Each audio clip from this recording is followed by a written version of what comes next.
Hi, my name is Jim Morgan, home-based woodworking business owner. Starting a woodworking business will be one of the best decisions you'll ever make in your life. It's fun and easy to start. The dirty little secret of home woodworking businesses. You don't need to be a professional woodworker or own a huge workshop with expensive machinery to succeed. All you need to know is the what, the who and the where. What items to actually make for the most profits, who to sell it to, and where should you sell it from. It's really that simple, and I'll explain. Now, if you want an easy-to-start business, if you want a business that you can grow, if you want an opportunity that would provide a lot of income, then listen up closely. I call this a home-based business-in-a-box system because it gives you all the information, tools and plans needed to succeed.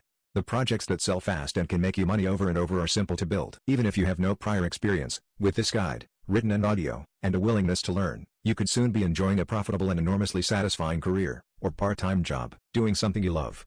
Click the link in the description for all of my details.